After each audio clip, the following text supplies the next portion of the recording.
Hello दोस्तों, good morning. तो मैं खेली थी बच्चों के साथ सुबह सुबह, और देखो बच्चों की शैतानी कैसी चल रही थी। तो देवांश और पुनीत खेल रहे थे, तो इतने में ही ना मुझे नाश्ता भी मिल चुका था, और नाश्ते में मैंने देवांश के लिए भी बचाया हुआ था और देवांश ने नहीं किया।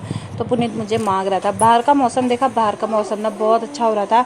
बादल भी लगे थे और कोहरा भी लगा हुआ था, और प्यारा प्यारा मौसम दिख रहा था, और बारिश भी आई थी शायद रात के टाइम पे, थोड़ी बहुत, ज़्यादा नहीं। तो उसके बाद मैं चली गई खेत में घास काटने। तो घास काटने गई मैं, तो वहाँ से मैंने फटाफट से घास काटी, और घास काटने गई थी ना, तो वहाँ इतनी ठंडी हवा चल रही थी सुबह सुबह मॉर्निंग के टाइम पे। मतलब 10 बज चुके थे और मस्त सी हवा चल रही थी। उस ठंडी हवा के साथ मैं घास के मज़े ले रही थी काटने में, बहुत अच्छा लग रहा था। तो उसके बाद मैं घर आ गई थी। घर आने के बाद मुझे खाना मिल गया था। खाने में थी आज झोली, हरी मिर्च और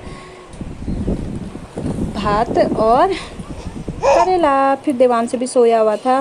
तो इतने में शाम के टाइम पे मम्मी तैयार होके पता नहीं आज कहाँ जा रही थी, और बहुत ज़्यादा स्मार्ट भी लग रही थी, और हाथ में 2 बोझ भी पकड़े हुए थे।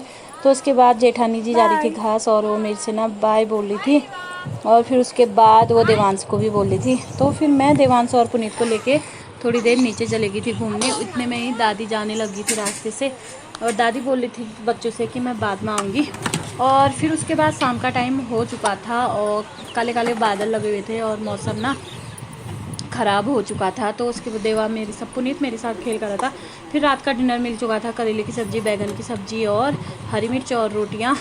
तो आज का ब्लॉग हम करते हैं देवांश के साथ एंड, क्योंकि देवांश सबको बोल रहा था बाय। तो मिलते हैं आपको अगले ब्लॉग में। बाय बाय दोस्तों।